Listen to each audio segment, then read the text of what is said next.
At Hartwell Industries, a company that prides itself on its high-efficiency, corporate-driven culture, few noticed Margaret Johnson. A 68-year-old janitor, Margaret had quietly dedicated over 4 decades of her life to maintaining the company's pristine halls. Despite her long years of service, she had become invisible to most, a ghost whose presence was only acknowledged when something needed cleaning. To her colleagues, she was just a background figure, as routine as the office fixtures. Yet, behind Margaret's weary eyes and quiet smile lay a story of resilience, heartache, and unspoken struggles that no one had ever bothered to notice. Her life, however, was about to change. The mundane routine of her daily work would soon be shattered by an encounter with a colleague that would unravel the toxic layers of Hartwell Industries' corporate culture. It would be a confrontation that exposed the ugliness of power and control in the workplace, but also the potential for transformation. Through the journey of one woman's painful humiliation, a corporate revolution would ignite, a revolution sparked by the courage to stand up, to speak the truth, and to fight for what's right. The story of Margaret Johnson would not just change her life, but the very fabric of Hartwell Industries. As you read this, we invite you to reflect on your own work environment and what it truly means to stand up for each other, to create a space where every individual, no matter their position, is seen, valued, and respected. Margaret's role and the mundanity of her job. Margaret Johnson had spent the past 42 years of her life in the service of Hartwell Industries, performing the humble yet crucial task of maintaining the cleanliness of the company's sprawling offices. At 68 years old, her once vibrant energy had slowly diminished, leaving behind the quiet resolve of a woman who had long ago accepted that her body was no longer as quick as it once had been. Still, her movements as she pushed her cleaning cart down the long corridors of the company's headquarters were deliberate and steady.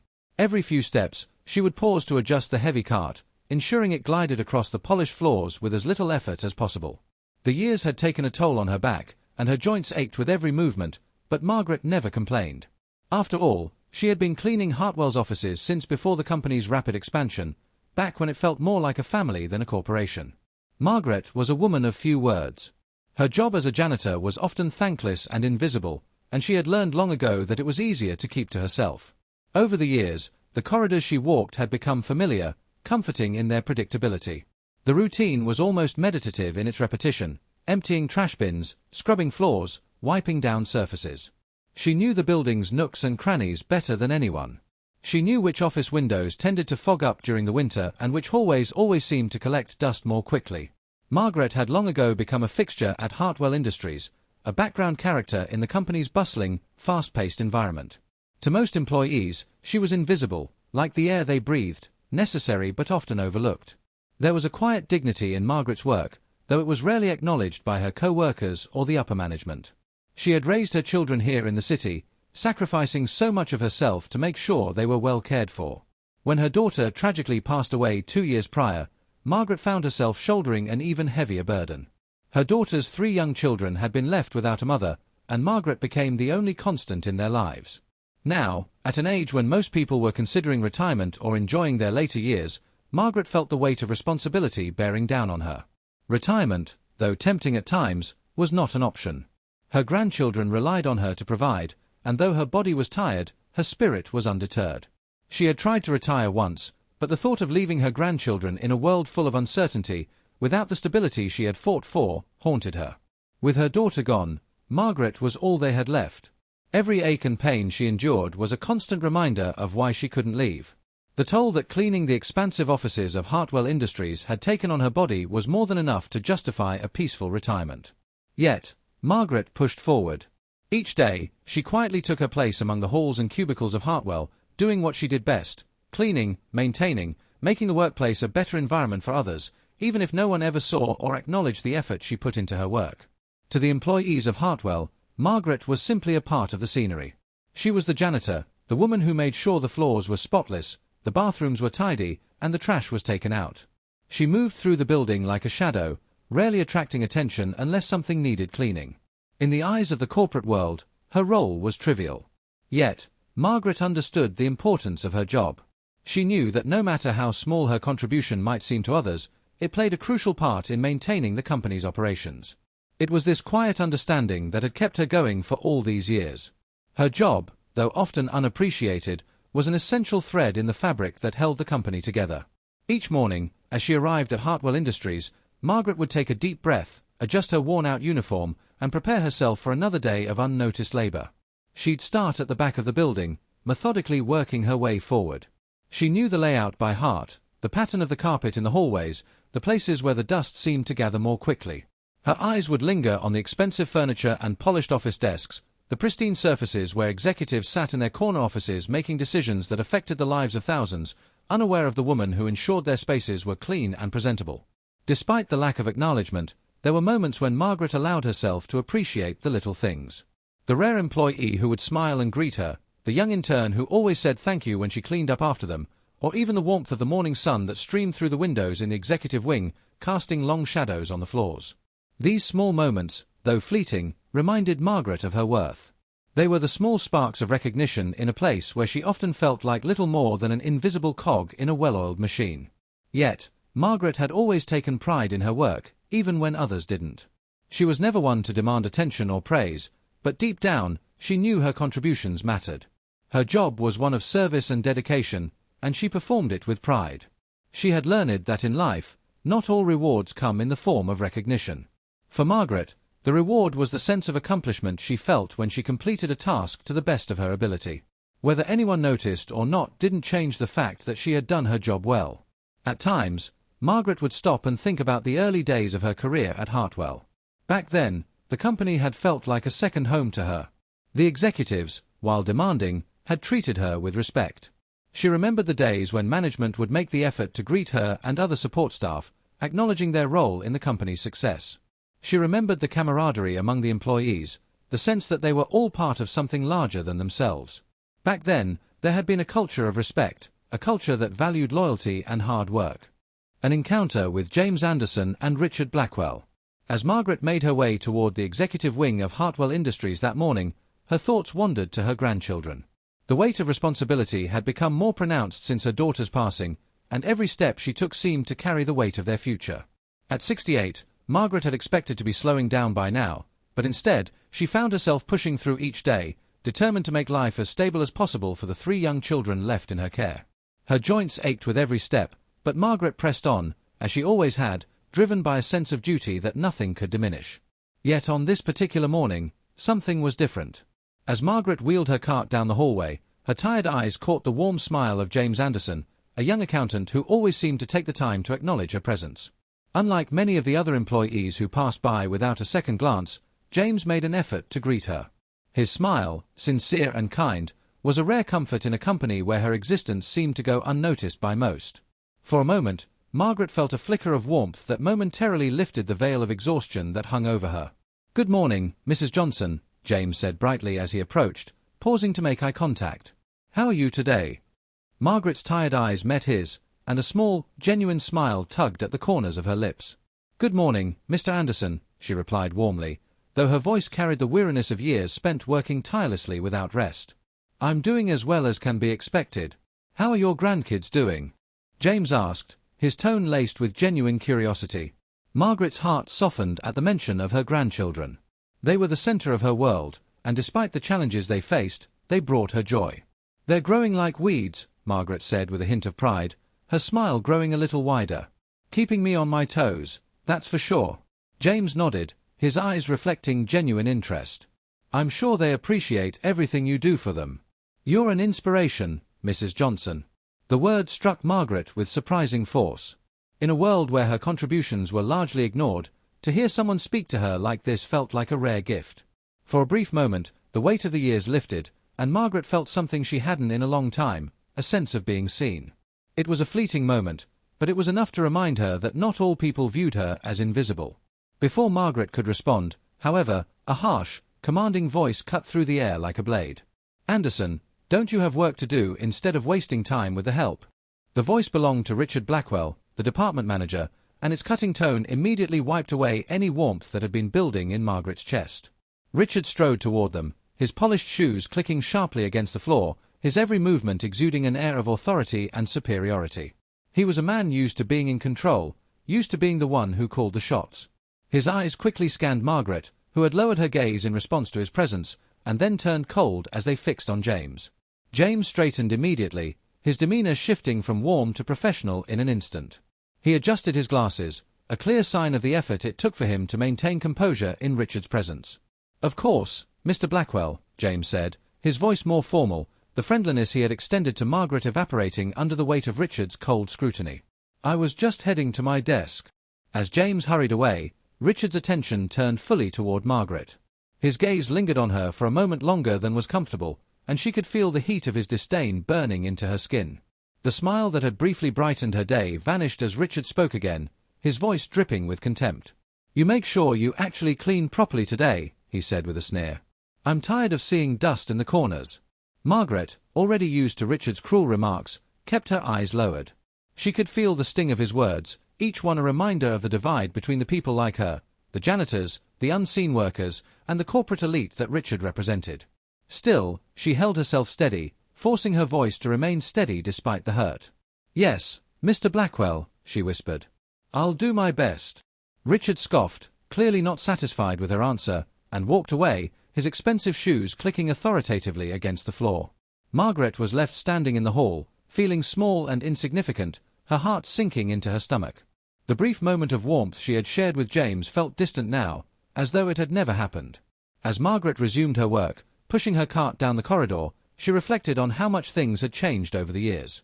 When she had first started at Hartwell, the company had felt like a second home. The employees had been friendly, the managers had shown respect for her hard work, and there was a sense of camaraderie among the staff. It had been a place where she felt valued for what she brought to the table, even if her role was simple and unglamorous. But the company had changed over time. The old guard had retired, replaced by younger, more ambitious individuals who viewed people like Margaret as little more than a necessary evil. As the new managers took over, the company became more about results, about profit, about efficiency, values that seemed to come at the expense of the people who made those results possible. Richard Blackwell was the embodiment of this shift. His ruthless climb up the corporate ladder had come at the cost of everything he once respected. He no longer saw the value in people like Margaret. To him, she was nothing more than an obstacle, a reminder of the old way of doing things. But what Margaret didn't know, as she silently continued her work, was that her quiet resilience, her ability to endure Richard's cruelty without breaking, had not gone unnoticed. In fact, James Anderson, the young accountant who had greeted her so kindly earlier, had been watching. He had seen Margaret's encounters with Richard, the cruel remarks, the dismissive tone. Each time he witnessed Richard belittle Margaret, something in him stirred. The anger he felt toward Richard's behavior gnawed at him, but the fear of jeopardizing his own career kept him silent. He had learned quickly that in a place like Hartwell Industries, speaking up against someone like Richard could cost him everything. For months, James had struggled with the decision to intervene. He knew that Margaret didn't deserve this treatment, that no one did. But he also knew that Richard had too much power, too many connections, and challenging him seemed like a surefire way to end his own career before it even began. As he sat at his desk, the conflict churned in his chest. He couldn't stop thinking about Margaret, about the way she had smiled at him this morning, about the quiet dignity she showed in the face of such harsh treatment. James wasn't the only one who had noticed, though. The toxic culture created by Richard's leadership was becoming harder to ignore, and whispers of his behavior began to spread among the staff. Still, fear held most employees back. But even in her quiet, unassuming way, Margaret had begun to have an impact on those around her. She had no idea of the changes she was sparking, of the way her suffering was beginning to break the silence. A storm was brewing at Hartwell Industries, and Margaret's story would soon become the catalyst for a change that no one could have predicted. The transformation of Hartwell Industries. When Margaret first began working at Hartwell Industries, the company was a place of family values and mutual respect. Back then, she had felt a deep sense of belonging. It wasn't just the work that she loved, it was the atmosphere. People would greet one another in the halls, chat over coffee in the break room, and even take time to acknowledge the hard-working custodial staff who helped keep the place running smoothly. There was a sense of togetherness in those early days, a camaraderie that made it feel less like a corporate environment and more like a community. The executives were approachable, the managers respected the staff, and the overall atmosphere was one of collaboration.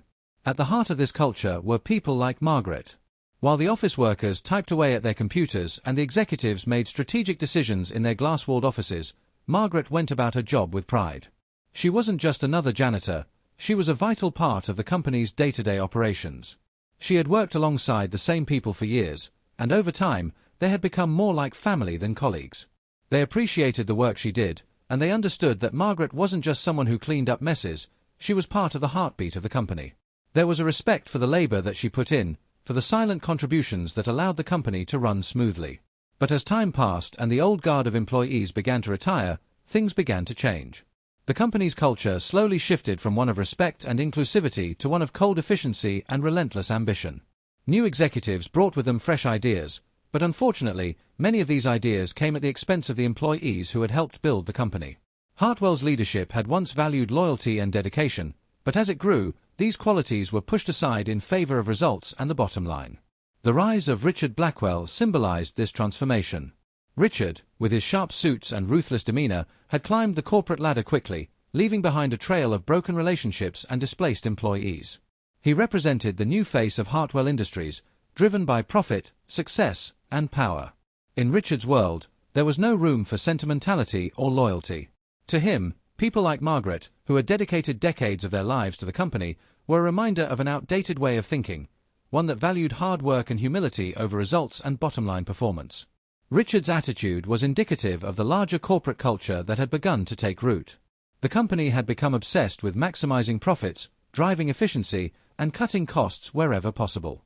Employees were no longer seen as partners in the company's success. They were viewed as replaceable cogs in a larger machine.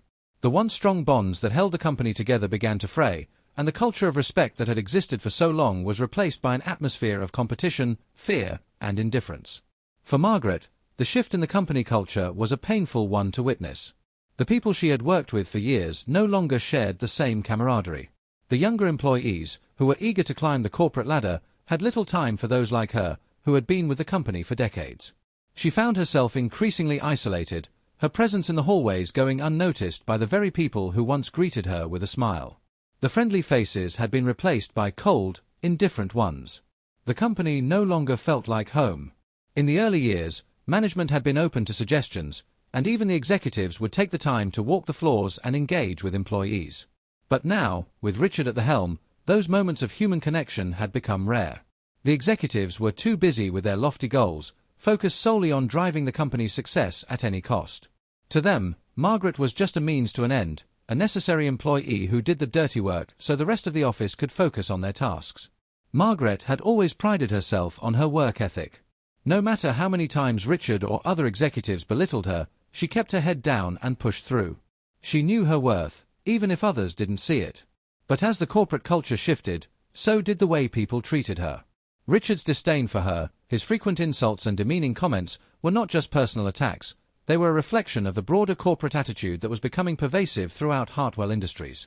James Anderson, the young accountant who had shown Margaret kindness, had begun to notice the subtle changes in the office as well. The corporate culture at Hartwell had shifted, and with it, the attitudes of the employees. The once warm, collaborative atmosphere had been replaced by a cutthroat environment where success was defined by how high you could climb up the ladder, regardless of who you stepped on to get there. It wasn't just Richard's treatment of Margaret that had begun to grate on James, it was the overall shift in the company's attitude toward its employees. James remembered the first days of his career at Hartwell when he was welcomed with open arms. He had been eager to prove himself, excited to contribute to the company's success. But as time went on, he began to see a different side of Hartwell, a side that valued profits over people, results over relationships. The focus had become so narrow, so driven by the desire for more, that the human element had been pushed aside. James' discomfort with the corporate culture was compounded by the way Richard treated people like Margaret. He couldn't reconcile the warmth he felt toward her with the way Richard dismissed her with a sneer. And it wasn't just Margaret, there were other employees, particularly those from minority backgrounds, who were treated with similar disdain. James had heard the rumors about Richard's behavior, the way he belittled anyone he considered beneath him. But witnessing it firsthand made the reality of the situation impossible to ignore. He realized that Richard's actions were not just a personal vendetta against Margaret, they were part of a larger pattern of behavior that extended to others in the company. Despite his discomfort, James had kept his head down. He had told himself that speaking up would be pointless, that Richard's position was too powerful to challenge. But deep down, James knew that something had to change. He couldn't continue to stand by while people like Margaret were treated with such cruelty. He had seen enough of Richard's behavior to know that it wasn't just a matter of bad management, it was a reflection of a deeper, systemic issue within Hartwell Industries. Margaret, for all her strength and resilience, was just one of many employees whose dignity had been eroded by the toxic corporate culture that had taken hold at Hartwell. But unbeknownst to her, she had become the symbol of everything that was wrong with the company. Her quiet resistance, her ability to endure despite the constant belittlement, had not gone unnoticed. The cracks in the corporate facade were starting to show, and though it would take time, these cracks would eventually lead to the kind of transformation that Hartwell desperately needed. In the days that followed, James began to notice the subtle signs of unrest among the employees. People were starting to talk more openly about the issues they faced. Whispers of Richard's treatment of staff, of the toxic culture that had taken hold, spread like wildfire. There was a sense of tension in the air, a feeling that something had to give. James wasn't sure where this was going, but he knew one thing for certain: Hartwell Industries was on the brink of a change, and Margaret, though she was unaware, was at the heart of it. The company that Margaret had known for so many years was no longer the same. But change, as it often does, would come from the most unexpected places. And the transformation of Hartwell Industries was about to begin. James' inner conflict and fear of speaking up. James Anderson sat at his desk, the sound of fingers tapping on the keyboard a soft rhythm that mirrored the conflicted thoughts racing through his mind. He was a young man, fresh out of college, full of ambition and eager to make his mark in the corporate world. Hartwell Industries had been his first big break, a company with a reputation for success, efficiency, and, for a time, a workplace culture that made employees feel like they were part of something bigger. James had joined Hartwell with high hopes, determined to prove his worth. He was eager to climb the corporate ladder, to work hard, and to show everyone that he had what it took to succeed. But as the months went by, James found himself disillusioned with the corporate environment. He had expected a challenge, but not one that came at the cost of his own values. It had started with the small things, the subtle shift in the company's culture. The focus had gradually turned from collaboration and respect to competition and efficiency. People, even in entry-level positions, were treated like assets to be maximized rather than individuals to be valued. And then there was Richard Blackwell, the department manager, whose presence seemed to cast a long, dark shadow over the office. Richard embodied everything that James had hoped to avoid in the corporate world.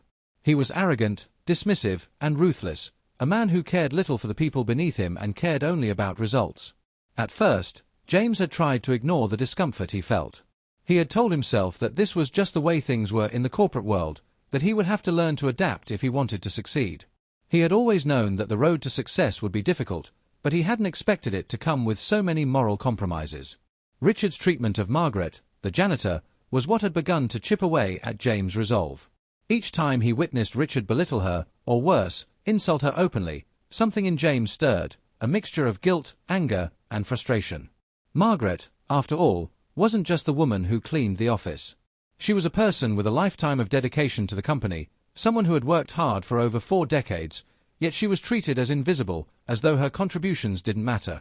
The way Richard spoke to her, the way he stripped her of her dignity with every cruel remark, filled James with a deep sense of discomfort. But despite his growing unease, James did nothing. He continued to sit in his cubicle, pretending not to notice the injustices happening right under his nose. He offered Margaret the occasional smile or kind word, but when it came time to stand up for her, to speak out against Richard's cruelty, James remained silent. His heart told him that something had to be done, but his mind was filled with doubt. What if speaking out against Richard cost him his job? What if the people who would support him didn't have enough power to make a difference? He had worked so hard to get where he was, and the thought of losing it all over a confrontation with Richard was terrifying. In a company like Hartwell, where power dynamics were so deeply entrenched, James knew that challenging Richard would come with serious consequences. Richard had the ear of the upper management, and anyone who stood in his way risked being crushed under his boot. James had heard the stories of employees who had dared to challenge Richard or question his methods, only to find themselves reassigned, demoted, or, in some cases, pushed out of the company altogether. Richard's hold on Hartwell Industries was near absolute, and anyone who threatened that power was quickly silenced. James couldn't afford to be one of those people. He had too much to lose. He had just started his career, and the idea of jeopardizing it over an issue that seemed, to some, insignificant, made him hesitate. It wasn't that he didn't care, it was that he was terrified. Terrified of losing his job. Terrified of being labeled a troublemaker. Terrified of the repercussions that would come with crossing Richard Blackwell. The conflict that churned in James' mind was a constant battle between his morals and his fear. He knew what was happening to Margaret was wrong. He knew that no one, regardless of their position in the company, deserved to be treated with the kind of cruelty Richard had shown her. And yet, each time he thought about speaking up, a wave of doubt washed over him. What could he possibly do? Would anyone listen? Would the company even care? Or would he become yet another nameless, faceless employee who had been silenced by the overwhelming power of the system? It was easier, he told himself, to turn a blind eye and let someone else handle it. Someone braver, someone with more power, someone who wasn't just a young accountant trying to make his way in the world. And so, James did nothing. Each day, he walked past Margaret as she cleaned, offering her a kind smile or a polite greeting, but avoiding any deeper connection. He would see Richard strut down the hall, his sneer as sharp as ever, and he would feel a pang of guilt in his chest. But instead of confronting the injustice, he buried it deep inside, pushing it away. He told himself that it wasn't his place to intervene, that he was just one person and that there was no way he could challenge someone as powerful as Richard. It wasn't just Richard that James feared. It was the whole corporate system that he had entered into. The system that placed profit over people. The system that rewarded those who played the game and punished those who didn't. It was a system that made it easy for people like Richard to thrive while others, like Margaret, were left to suffer in silence. The corporate world had taught James one lesson above all others: stay quiet, keep your head down, and focus on your own success. It wasn't a world that valued speaking out for what was right, not when it came with personal risk. James had made his peace with it, or so he thought. He had convinced himself that his silence was just part of the game. But as the days passed and Richard's treatment of Margaret continued to worsen, James began to feel a deep, gnawing sense of guilt. He couldn't escape the feeling that he was complicit in Margaret's suffering. He couldn't escape the feeling that, by remaining silent, he was enabling the very behavior that he despised. The weight of his inaction was starting to take a toll on him. He couldn't shake the image of Margaret, hunched over her cleaning cart, her eyes downcast as Richard belittled her. Each time he passed her in the hall, he felt like he was betraying her. And yet, despite everything, James remained silent. Fear continued to hold him in its grip, and he couldn't find the courage to speak out. The days passed, one blending into the next, and the weight of his silence grew heavier and heavier. He couldn't escape the truth, that his silence was a form of complicity, that by doing nothing, he was allowing Richard's cruelty to persist. But despite knowing all this, he remained frozen, too afraid to speak up and too afraid to make a change. Richard's confrontation and Margaret's humiliation. It was another typical day at Hartwell Industries, with the hum of office chatter and the soft clatter of keyboards filling the air. Employees moved from one task to the next, all caught up in the rhythm of their work, unaware of the storm that was about to unfold in the quiet corners of the building. Margaret Johnson, as always, was hard at work, her cleaning cart rolling steadily down the hall. The dusting cloths, mops, and cleaning solutions she carried with her had become as familiar to her as the air she breathed. She moved with purpose, her years of experience allowing her to carry out her duties with precision, despite the toll it took on her body. Each ache in her back, each stiff joint, reminded her that the work she did was taking its physical toll, but she never allowed herself to stop. Her grandchildren needed her, and she could not afford to give up now. Margaret was nearing the restroom on the far end of the hallway when she heard the unmistakable sound of polished shoes clicking against the tile. It was a sound that struck a chord of dread deep within her, a sound that heralded the arrival of Richard Blackwell. She didn't need to look up to know who it was. She had heard that distinctive sound too many times. Richard was a man who prided himself on his power, his ability to control every situation with an air of superiority that was almost palpable. He had always made his disdain for her clear, ever since he had taken over as the department manager. Richard Blackwell was a man who viewed employees like Margaret as little more than background noise, people who did the dirty work so the real workers could focus on the tasks that mattered. To him, Margaret was a relic of a bygone era, someone who had long outlived her usefulness in the modern corporate world.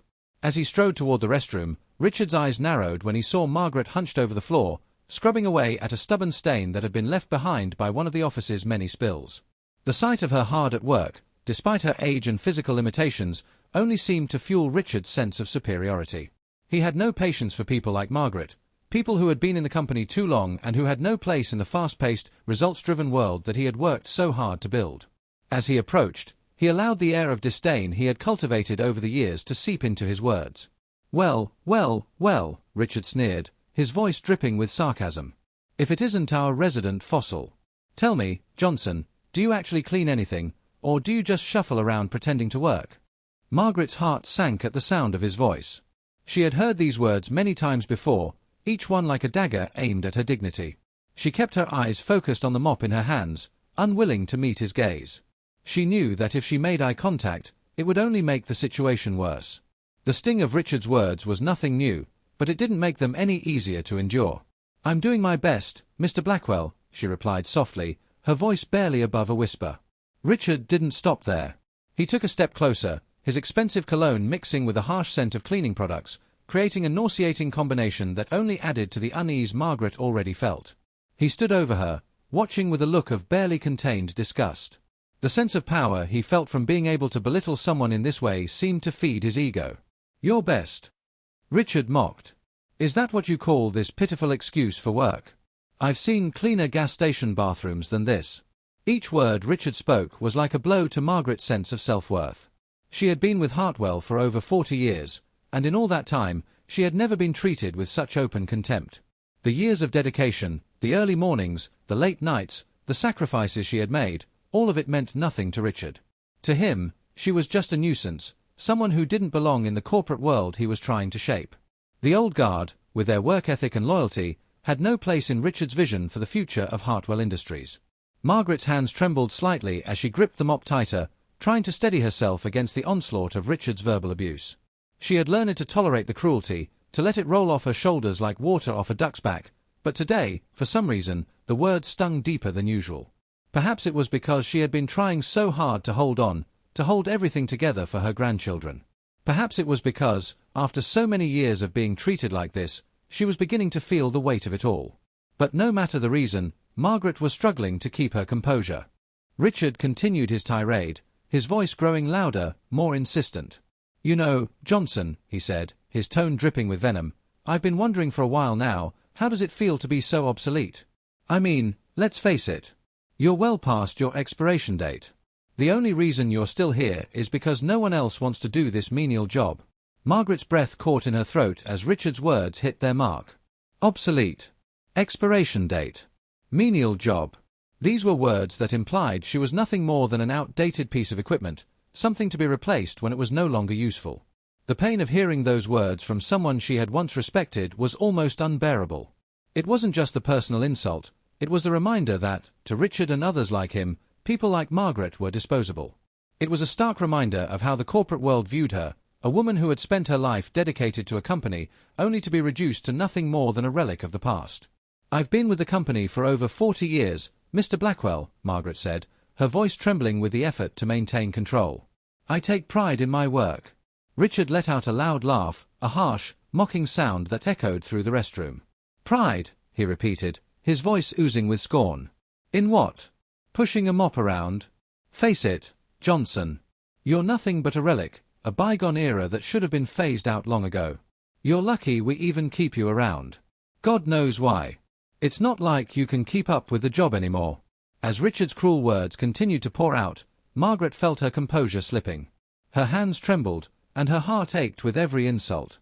She had worked so hard, given so much of herself to the company, and yet here she was, being humiliated by a man who had no respect for the years of dedication she had put in. But Margaret knew better than to argue with Richard. She had learned the hard way that people like him didn't listen to reason. They only respected power, and Margaret had none. All she had was her dignity, and even that was being slowly stripped away with every word. But what neither Richard nor Margaret knew was that they weren't alone in the restroom. Hidden behind one of the stalls, James Anderson had entered just moments before, hoping for a brief respite from his stressful workday.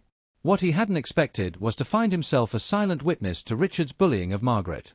As he sat frozen on the toilet seat, his heart pounded in his chest, and his stomach churned with disgust. He could hear every word, every insult, every demeaning comment, and he felt the bile rise in his throat. James wanted to stand up, to confront Richard, to tell him that what he was doing was wrong. But the fear of losing his job, of jeopardizing his future, kept him rooted to the spot.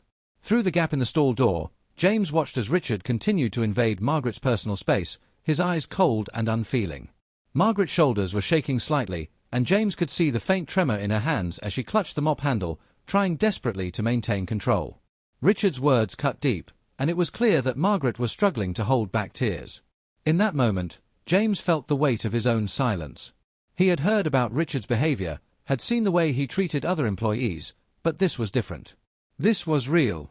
This was the moment when he could have stepped in, when he could have done something to stop Richard from tearing down a woman who had worked for the company for decades. But instead, James did nothing. As Richard stormed out of the restroom, His laughter still echoing in Margaret's ears, James remained hidden, his heart heavy with guilt. He couldn't bring himself to leave the stall just yet, not until Margaret had gone.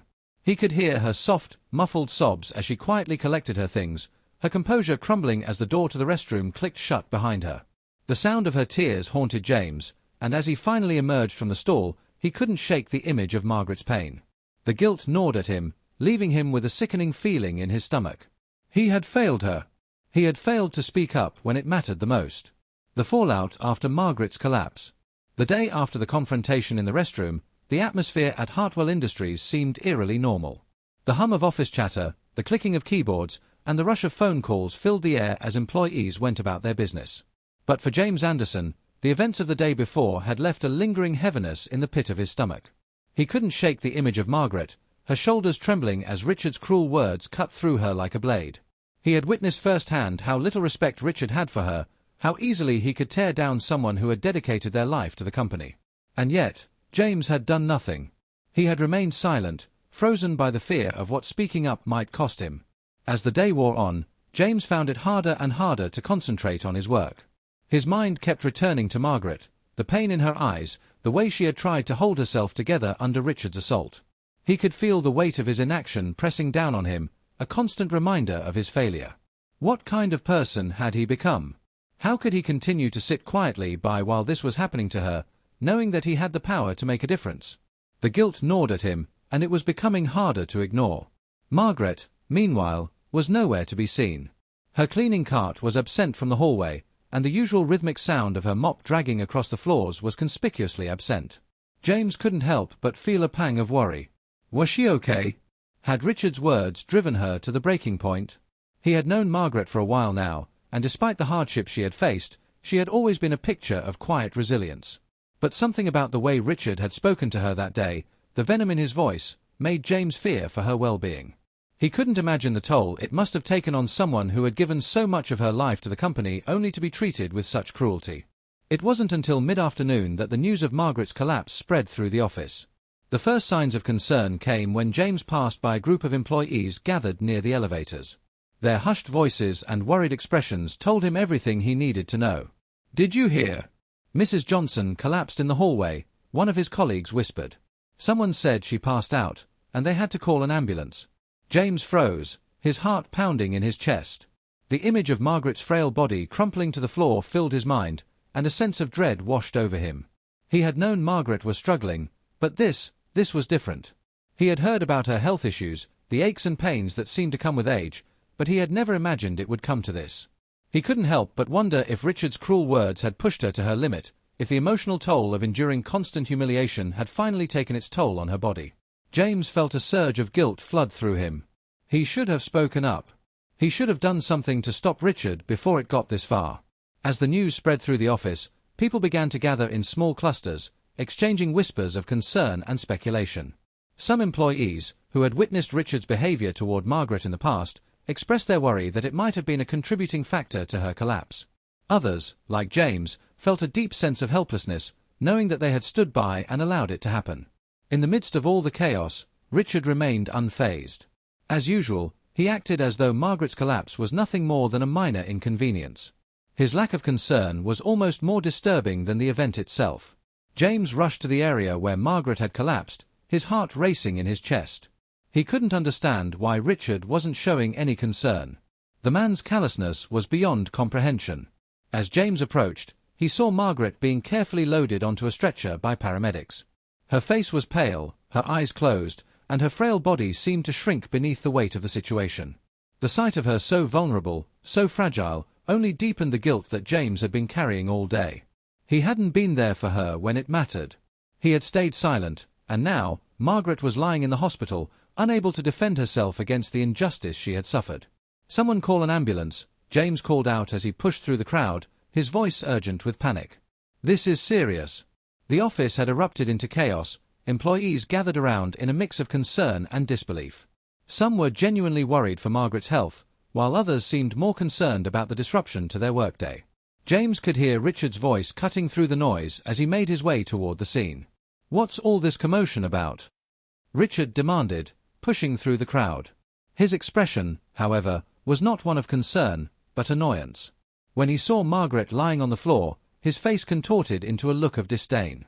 "Oh, for heaven's sake," Richard scoffed, barely acknowledging the severity of the situation. "Can't she even manage to stay on her feet? This is exactly why we need younger, more capable staff."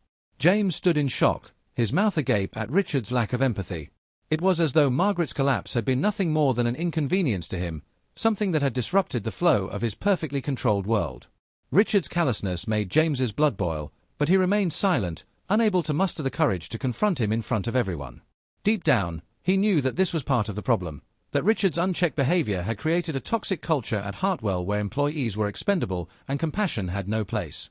The paramedics arrived and began to carefully lift Margaret onto a stretcher. James watched helplessly as they wheeled her away, his mind racing with questions. Was she going to be okay? What had caused her collapse? And why had it taken this long for anyone to recognize the toll that the work environment was having on her? Even as he stood there, watching Margaret being taken away, James remained silent. The guilt continued to gnaw at him, a constant reminder of his failure to act. He had known for so long that something was wrong, that Margaret was suffering at the hands of Richard's cruelty, but he had done nothing. Now, as the ambulance pulled away with Margaret inside, James realized that he had missed his chance to make a difference. The guilt weighed heavily on him as he turned and made his way back to his desk, his heart heavy with regret. As the day wore on, the office slowly returned to its usual rhythm, but the impact of Margaret's collapse lingered in the air. Whispers continued to circulate among the employees, and many began to question the company's culture and its treatment of long-time employees. There was a palpable sense of unease, as if the fabric of the workplace had been irrevocably torn. James couldn't help but feel that this was the moment when everything would change, a moment that would force him to confront the truth about his own complicity in the system that had allowed Richard's abuse to go unchecked.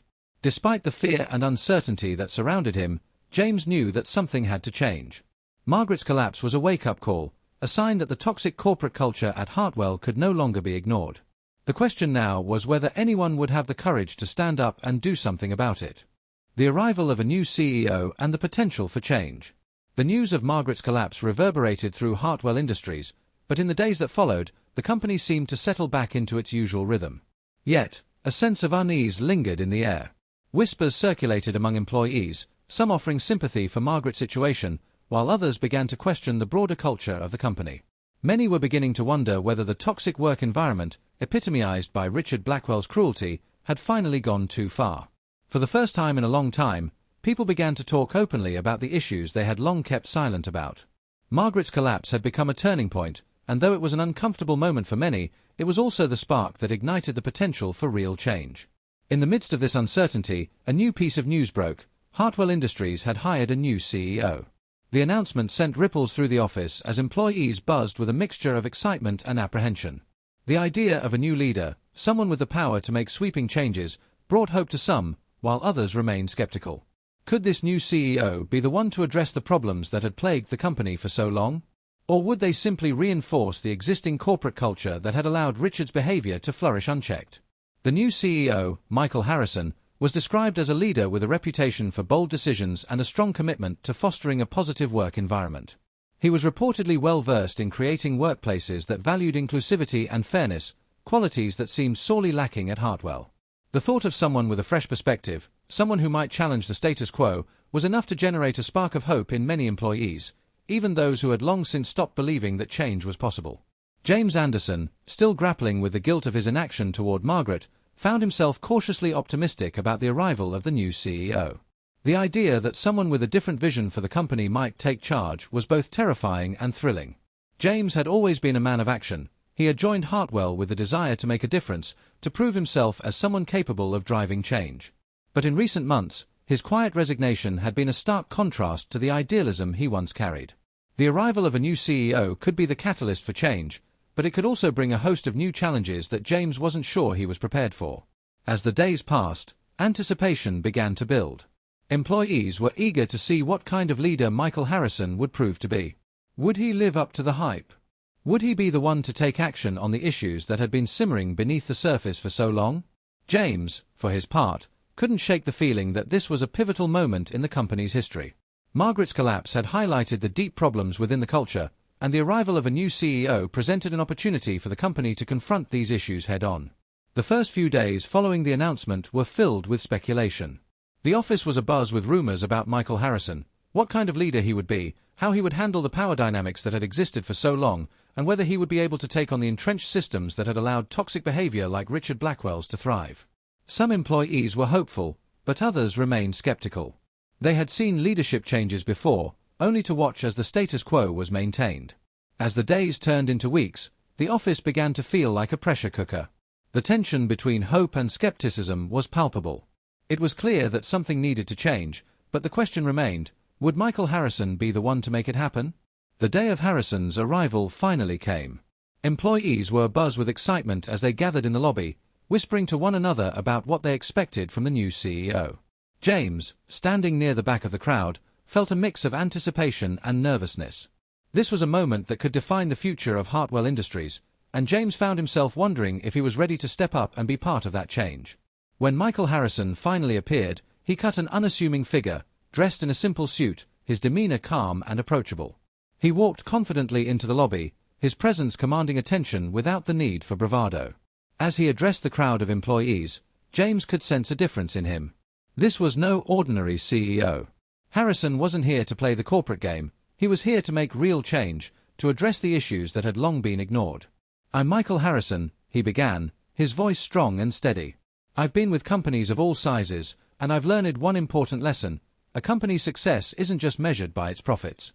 It's measured by how it treats its people." The words resonated with James.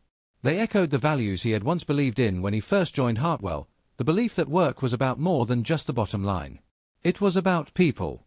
It was about respect, dignity, and creating a space where everyone could thrive, no matter their position. "I know there are issues here that need to be addressed," Harrison continued. "And I'm committed to making Hartwell a place where every employee is valued, where everyone feels heard, and where respect is the foundation of our culture." James felt a surge of hope flood through him. These weren't just empty words. This was someone who truly understood the importance of building a healthy work environment. It was a message that James had longed to hear, but never truly believed would come from the upper echelons of the company. But here it was, in front of him, an acknowledgement that the toxic behavior, the systemic issues, and the mistreatment of employees like Margaret were real problems that needed to be fixed. "I know that change won't happen overnight," Harrison said, "but I promise you that we're going to start making changes, and we're going to make them together." James felt a sense of relief, but it was also tempered by uncertainty. Could this new CEO really follow through on his promises? Could he take on the powerful figures in the company, like Richard Blackwell, who had entrenched themselves in positions of influence?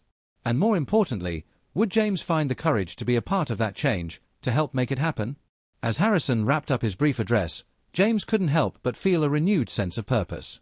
He had spent so much time doubting his ability to make a difference, but now, with Harrison's arrival, the possibility of real change seemed within reach. It was up to him, and the rest of the employees, to seize this moment and push for the changes that had been so long in coming.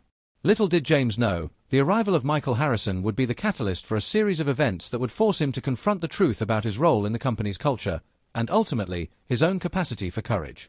A confrontation between Richard and the new CEO. The arrival of Michael Harrison, the new CEO of Hartwell Industries, had stirred up a mix of excitement and apprehension among the employees. The promise of change, of a new direction for the company, had injected a fresh wave of hope into the staff. For the first time in a long time, people were beginning to believe that their voices might finally be heard, that the toxic corporate culture fostered by Richard Blackwell and others like him might be dismantled. However, as the excitement over Harrison's arrival grew, so did the tension in the air. The corporate hierarchy had long been dominated by figures like Richard, who held power through their ruthless tactics and manipulation. The very idea that someone might challenge this power, and, more specifically, challenge Richard's unchecked behavior, was a threat that could not go unchallenged. For Richard Blackwell, the arrival of Michael Harrison represented a direct challenge to everything he had worked so hard to build. He had risen to power through a combination of ruthless efficiency, manipulation, and a complete disregard for the well-being of his colleagues. The thought of a new CEO coming in and possibly upending the power dynamics he had carefully cultivated was enough to make Richard seethe with anger. He had spent years climbing the corporate ladder, stepping on anyone who got in his way, and now, suddenly, his position was under threat. Richard wasn't someone who took kindly to being challenged, and he made it clear to those around him that he intended to do whatever it took to maintain his grip on power. As the days went by, It became apparent that Richard was not going to accept the new CEO's presence without a fight. He had already begun to make subtle moves to undermine Harrison's authority, quietly rallying support from like-minded colleagues who shared his view of corporate success as a game to be won at any cost. Richard had always prided himself on his ability to manipulate situations to his advantage, and he saw Harrison as yet another obstacle to overcome. He wasn't about to let a newcomer come in and change everything he had worked for. It wasn't long before the inevitable confrontation occurred. The atmosphere at Hartwell Industries had been charged with tension, with rumors circulating that Richard was preparing to challenge Harrison's leadership. James Anderson, still trying to process the implications of Harrison's arrival and the changes he promised, found himself unexpectedly caught in the middle of this brewing storm. The corporate culture that had been built on fear, competition, and personal gain was about to clash head-on with the values that Michael Harrison was trying to instill in the company. It all came to a head one afternoon when Richard stormed into Harrison's office, his face a mask of barely concealed anger. James, who had been walking by at the time, heard raised voices coming from the room and immediately knew what was happening. Richard was never one to shy away from a confrontation, and it was clear that he was about to make his displeasure with Harrison known. The tension between the two men was palpable as James stood frozen in the hallway, unsure of whether to intervene or simply stay out of the way. Richard's voice was loud and cutting, his words laced with disdain. "Who do you think you are?" he demanded, his voice dripping with sarcasm. "I've been running this department for years. You think you can come in here and change everything just like that?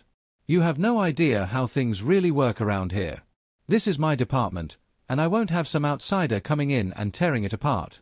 James could hear the confidence in Richard's voice, the arrogance that had always characterized his leadership style. He was used to getting what he wanted, to bending the rules and using his influence to get ahead. But there was something different in Harrison's response, something that suggested he wasn't about to back down in the face of Richard's intimidation. "I'm not here to tear anything apart, Richard," Harrison's calm voice responded, cutting through the tension like a knife. "I'm here to build a company where every employee is treated with respect. I'm here to foster a culture of inclusion, fairness, and accountability. If you can't get on board with that, then maybe it's time we have a real conversation about your place here." The words hung in the air, heavy with the weight of what was being said. James could feel his heart racing as he listened to the exchange, torn between the desire to support Harrison and the fear of what might happen next. He had seen firsthand how powerful Richard was within the company, how easily he could manipulate situations to his advantage. And now, he was hearing from Harrison a vision of a company that didn't tolerate the kind of behavior Richard had come to embody. Richard's response was swift and sharp, laced with disbelief. "You think you can just waltz in here and change everything?" he scoffed. "You don't know what you're dealing with. People like me, we're the ones who make this company run. You're just some diversity hire who doesn't understand how the real world works." James felt a pang of anger at Richard's words. He knew all too well what Richard meant by "people like me." It was code for those who were ambitious, ruthless, and willing to do whatever it took to climb the corporate ladder. Richard didn't care about fairness, inclusion, or equality. He cared about power, about maintaining his position at the top.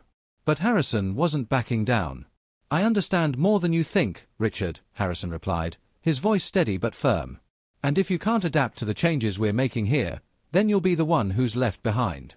I'm not interested in preserving a culture that thrives on bullying and disrespect. If that's how you want to operate, then you'll have to do it somewhere else." James stood in the hallway, his heart pounding in his chest. He had never heard anyone speak to Richard like that before, never heard anyone stand up to him so directly. There was a sense of relief, of hope, that flooded through James at the realization that someone in the company was finally calling out Richard's behavior. For so long, Richard's tyranny had been accepted as the status quo, and now, finally, someone was challenging it. The confrontation between Richard and Harrison did not end there. The tension in the office continued to build as Richard's influence began to wane, and Harrison's vision for the future of Hartwell took shape. But it was clear that Richard was not going to go down without a fight. He would continue to fight for his position, for the power he had worked so hard to secure. But the days of unchecked authority were over, and Harrison's leadership would usher in a new era of accountability. For James, the confrontation marked a turning point. He had watched in awe as Harrison stood up to Richard, and he realized that perhaps, just perhaps, it was time for him to do the same. The toxic culture that had ruled Hartwell for so long was beginning to unravel, and James felt a sense of responsibility to be part of the change. It was no longer enough to sit on the sidelines, to hide in the shadows and hope someone else would take action. James knew that if he truly wanted to make a difference, he would have to find the courage to stand up, to speak out, and to fight for what was right. A new era for Hartwell Industries. The days that followed James's decision to speak up were filled with a palpable sense of change at Hartwell Industries. James had taken a significant step by confronting Michael Harrison about the injustices he had witnessed, and his courage had sparked something larger, something that would change the very fabric of the company. For the first time in a long time, Hartwell was no longer the place where silence reigned. The new CEO, Michael Harrison, was committed to making real change. He didn't just want to fix the company's external performance, he wanted to overhaul its culture, ensuring that every employee, no matter their role, was treated with respect and dignity. Harrison's actions in the weeks that followed were swift and decisive. Richard Blackwell, once untouchable in his position of power, was put on administrative leave as part of a full investigation into his treatment of employees. James's brave decision to speak up, combined with the growing chorus of others who came forward, was enough to finally expose the toxic atmosphere Richard had cultivated. The investigation was thorough, and the evidence of Richard's mistreatment of staff, particularly those from minority backgrounds, was undeniable. The decision to terminate Richard was a moment of triumph for many, but it was also the beginning of a larger transformation. Under Harrison's leadership, Hartwell began rolling out new initiatives designed to address the company's toxic culture. Diversity and inclusion training was introduced company-wide, and policies that reinforced respect and equality were implemented. But the most significant change, in James's eyes, was the way people began to act toward one another. Where fear and division once reigned, there was now a sense of camaraderie and unity. Employees who had once been too afraid to speak up now felt empowered. James had not only found his voice, but he had inspired others to find theirs as well. In the months that followed, James's role within the company evolved. He was promoted to head the newly created Employee Relations Department, a position that would allow him to ensure that the changes that were being made would stick. The department was tasked with addressing employee concerns, mediating conflicts, and ensuring that Hartwell's new culture of inclusivity and respect was upheld. James threw himself into the role with passion, working tirelessly to create a space where every employee, from the newest intern to the most senior executive, felt valued. The transformation at Hartwell Industries wasn't just about policy changes or leadership shifts. It was about the people. People like Margaret, who had suffered in silence for so long, and people like James, who had learned that true leadership wasn't about keeping your head down or playing it safe. It was about standing up for what was right, even when it was difficult. It was about using your voice, not just for yourself, but for those who couldn't speak up. Margaret, though retired, remained an integral part of the Hartwell community. Her story, her strength in the face of adversity, became a cornerstone of the company's new identity. She was honored by the company for her decades of service, and her story became a symbol of the transformation that had taken place.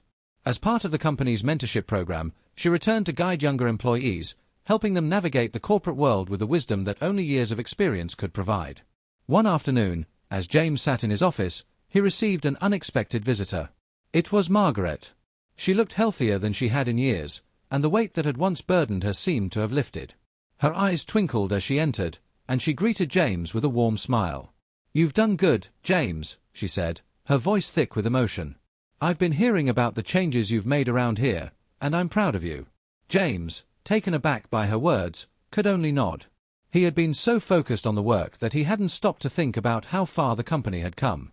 He had spent so much time trying to make things right, trying to fix the culture that had harmed so many, that he hadn't fully realized how much they had already accomplished.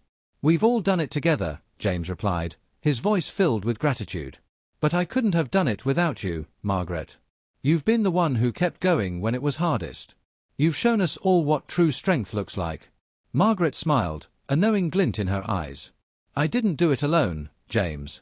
We've all had to fight for what's right. But it's worth it, isn't it?" James nodded, his heart full. He looked out the window of his office at the city beyond, reflecting on the long journey that had brought him to this moment. He had once been just another silent bystander, too afraid to speak up. But now, he was leading the charge for change at Hartwell. He had helped transform the company into a place where people were no longer afraid to speak out, to stand up for what was right, and to be heard. The road had been long and difficult, but James knew it had been worth every step. The company had not only changed, it had become a beacon of hope, a symbol of what could happen when people chose courage over fear, when they chose compassion over indifference, and when they chose to fight for what was right. As he turned back to Margaret, he felt a deep sense of peace. This was the world he had worked so hard to build, a world where respect and dignity were no longer optional, but fundamental to everything Hartwell Industries stood for. And with that, the story of Hartwell Industries, and of James, Margaret, and so many others who had found their voices, came to a close. But the journey of change was far from over. The work that had been started was ongoing, and the legacy of those who had fought for a better world would continue to inspire future generations. The story of Hartwell's transformation was only the beginning. As James walked out of his office that evening, he looked around at the employees, smiling, collaborating, thriving, and knew that this was just the start of something bigger.